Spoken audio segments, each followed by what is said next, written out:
Salve, salve, torcida tricolor. Aqui é o professor Silvio Lúcio para mais um vídeo falando sobre o nosso glorioso Santa Cruz Futebol Clube.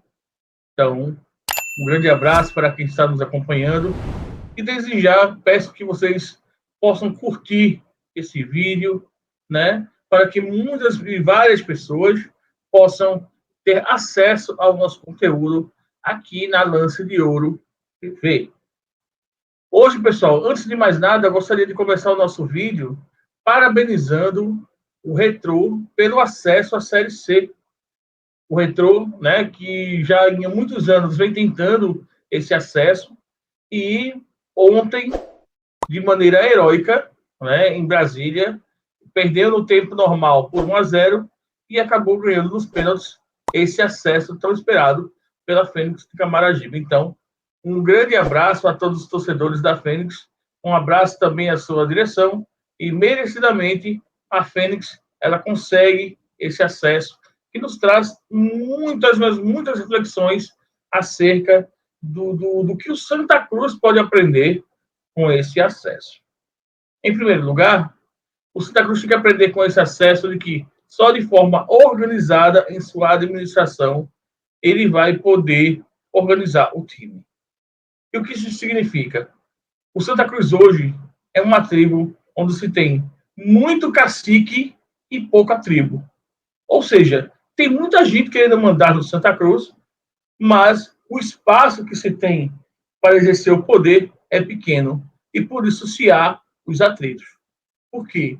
Porque os interesses pessoais acabam sendo maior do que o interesse coletivo, que são as vitórias do Santa Cruz.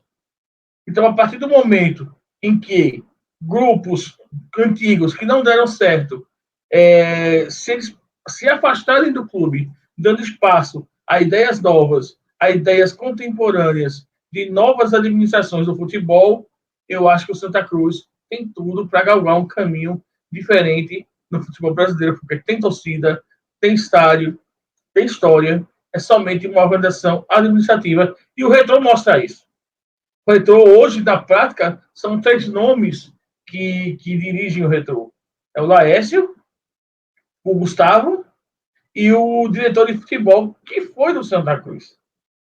Tá? São esses 3 nomes que gerem a decisão final, sempre sendo do Laércio Guerra. Não há diretor de futebol, não há abnegado, não há conselho deliberativo, não há nada que possa fazer ele no Retrô. Gente, o que eu estou querendo dizer para vocês é que o Retrô é um clube empresa. O Retrô é uma espécie de SAF, ou seja, a salvação para o Santa Cruz é uma SAF. Por quê? Porque não vai ter o amor de um abnegado ali colocando no Santa Cruz. O Santa Cruz ele vai ser administrado a partir de metas. E essas metas vão gerar ônus ou bônus para o time. Quem investir, ele vai querer ter o seu dinheiro de volta e querer seu lucro. Então, ele vai administrar o clube de uma forma correta, de forma que esse clube ele seja capaz de devolver a ele tudo o que ele investiu. E a gente não vê isso na atual diretoria do Santa Cruz. Aliás, nenhuma diretoria do Santa Cruz nos últimos 40 anos se importou com o patrimônio do clube.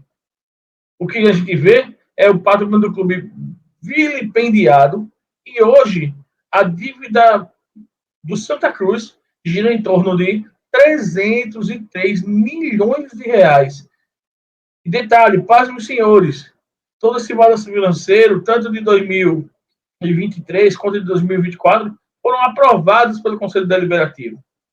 E nesse balanço, o Santa Cruz em déficit. Né? Uma administração, por exemplo, temerária do senhor Antônio Luiz Neto em 2023. E ainda assim, o balanço ele vai aprovado. Dificilmente você vai ver isso numa SAF. Dificilmente você vai ver isso no clube empresa. Por quê? Porque eles trabalham em prol do lucro.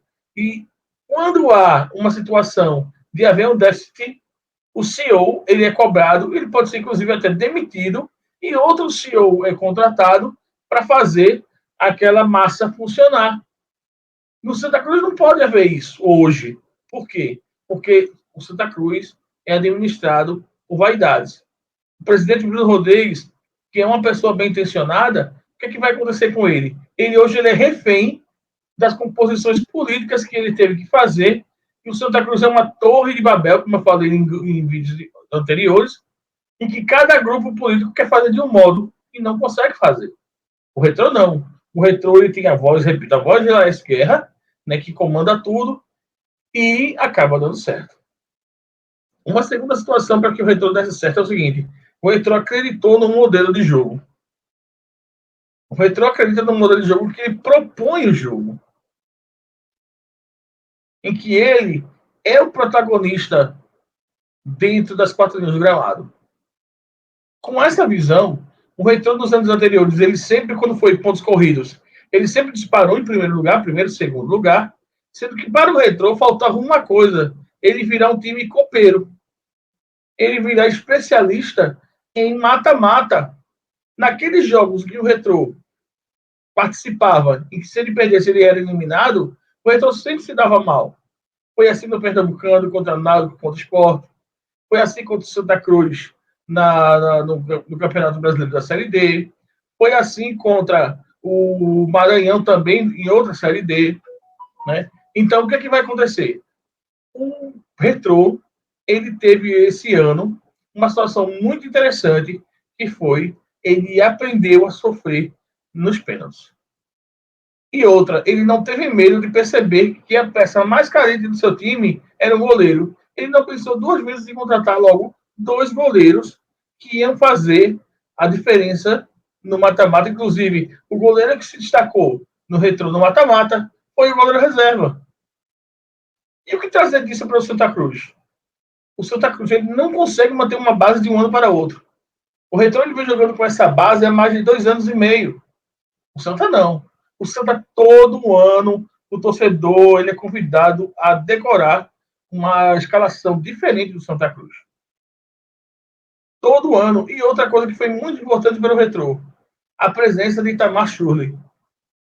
Eu sei que muitos torcedores do Santa Cruz, eles acusam o Itamar Schurrle de ser retranqueiro, de só jogar defensivamente. Mas foi exatamente essa visão defensiva que faltava ao Retrô. O Retrô é um time que, no seu DNA, é um time que gosta de jogar no ataque, que gosta de propor o jogo, mas também ele precisava aprender a se defender. E o Itamar trouxe essa cultura também para o Retrô.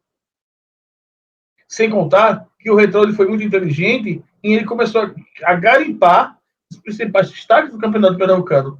Tanto é que os principais jogadores que se destacaram no Santa Cruz, alguns deles foram jogar no Retrô, juntamente com a direção do Itamar Schurrle. E aí nós vamos ver o Totti como titular na lateral direita, nós vemos o João Pedro entrando e sendo também decisivo em alguns jogos do Retrô. Então, dessa forma, o que vai acontecer? O Retrô pegou cancha com os caras que já estavam lá, e aí, com toda a seriedade do Itamar Schurrle, o time consegue subir para a Série C. Então, qual é a segunda lição que o Santa Cruz deve aprender? Manter uma base. Acreditar no trabalho de um técnico. A gente agradecer aquilo. Pessoal, nós não estamos na condição de escolher um Guardiola.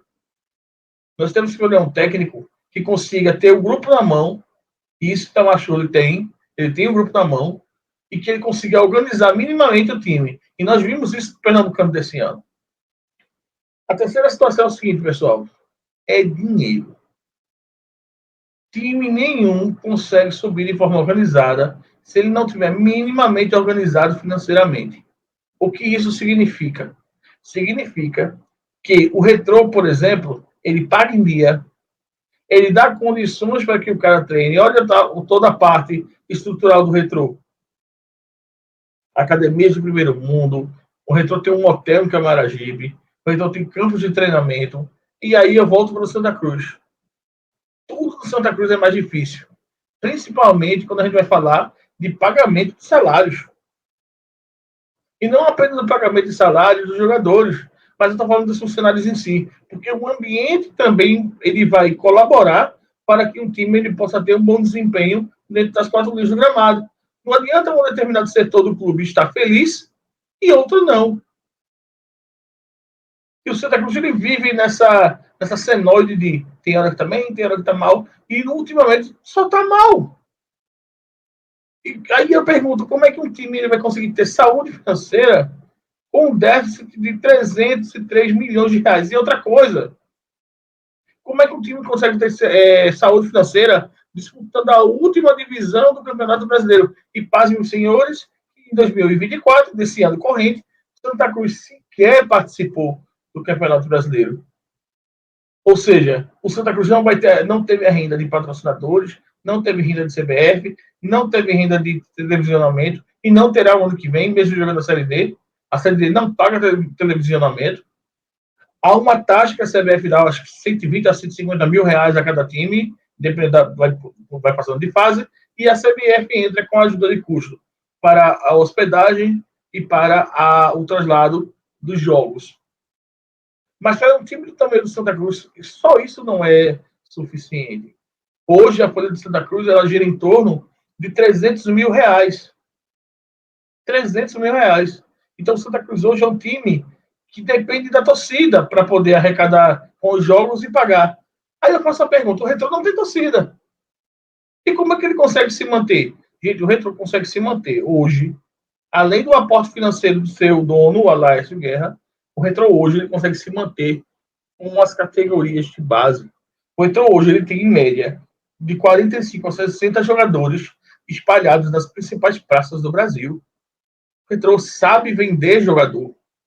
Não é o que acontece com Santa Cruz, que surge um destaque na categoria de base e ele vai e cede por 500 mil reais. O Santa Cruz não tem a paciência de esperar o jogador vingar e a partir daí ele poder fazer um negócio com mais rentabilidade ao clube.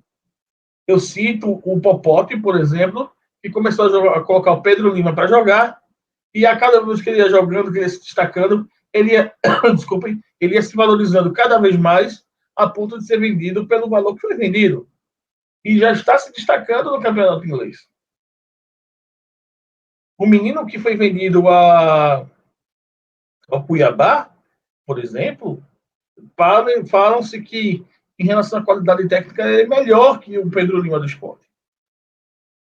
Então, vê-se também que o Santa Cruz ele não sabe valorizar o patrimônio que tem. Falando em patrimônio, o Santa Cruz com um estádio daquele tamanho, por toda a potencialidade que ele tem ao redor do estádio, não se consegue aproveitar com a ruda para a construção de shopping centers, de lojas. O Santa Cruz não tem um espaço de conveniência que o torcedor ele possa ficar aguardando o início do jogo, né? O que acontece muito nas arenas. Eu gosto muito do conceito do Santa Cruz, de ser um futebol raiz, um futebol de cimento, bumbum de cimento, mas, por outro lado, eu acho muito legal esse conceito de você ter o que fazer antes do jogo. Você tem uma atração antes do jogo.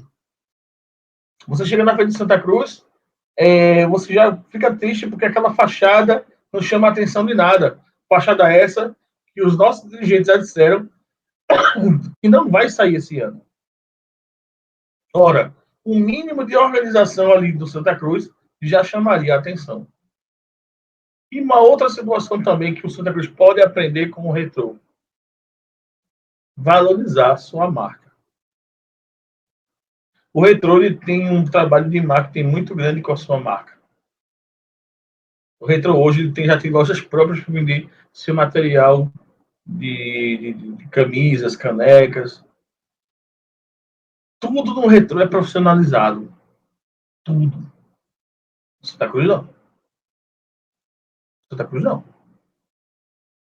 Santa Cruz ainda lida com algumas coisas de forma muito amadora, de forma muito década de 80. O Santa Cruz é um time gigante que parou no tempo.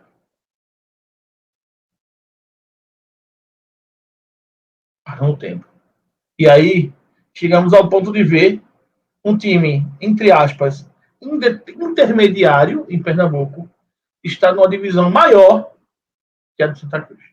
Isso aconteceu uma vez na história, quando o Salgueiro subiu para a Série B e o Santa Cruz estava na Série D em 2011. E isso se repetiu. Há como reverter isso? Com certeza. Em primeiro lugar, a SAF. Mas não qualquer SAF. Uma SAF que venha com o objetivo, com o intuito de realmente profissionalizar o futebol de Santa Cruz. E segundo, a torcida acordar. Eu sei que não é fácil você hoje participar de uma agremiação que não te oferece nenhuma condição de torcer. Mas são nessas horas em que nós conhecemos os verdadeiros guerreiros. O Itamachule, lembrando aqui, está todo mundo com medo que ele abandone essa guerra com Santa Cruz. E ele já confirmou ontem em entrevista na Rádio Jornal que vai manter o contrato com Santa Cruz. Porém, ele deixa em aberto o seguinte: e se o Retrô pagar a multa? Então, vamos esperar os próximos capítulos e saber se o Retrô vai querer pagar a multa do Santa Cruz ou se o Santa Cruz, de maneira amigável, vai ceder Itamachule para continuar o trabalho lá. Mas o fato é que o Santa Cruz tem que pegar esse case de sucesso que é o Retrô e começar a reorganizar o seu organograma administrativo, organizar o seu padrão de jogo de futebol, organizar suas categorias de base, de forma que ele consiga alcançar melhores resultados daqui para frente. Então, Retrô Série C, Santa Cruz Série D, e parabéns também ao Central Esporte Clube, que com esse acesso do Retrô, ele também conquista uma vaga na Série D. Então, hoje nós vamos ter os 3 grandes clubes da capital, mais Retrô e Central. Uma pena que o Salgueiro está na situação que está, também devido a brigas individuais de nossos dirigentes. Então, que o Santa possa, com humildade, estudar, chama o Laércio, conversa com ele, passa a mostrar qual é a situação que ele pode colaborar com o Santa Cruz, no sentido de dar um treinamento, passar um pouco de expertise, de como ter um mínimo de profissionalismo dentro de Santa Cruz. Convido o presidente do Fortaleza, o Marcelo Paz, para dar um workshop dentro de Santa Cruz. Convido o ex-presidente do Bahia, o Belantani, para também dar uma palestra. Vamos chamar esses caras que já têm referência na reorganização do futebol, para que eles possam fazer essa formação do Santa Cruz e que depois dessa formação, vindo da SAF, nós possamos colocar o Santa Cruz no lugar onde realmente deve estar. Ok, pessoal? Um bom dia, uma boa tarde, uma boa noite. Fiquem com Deus e até o próximo vídeo.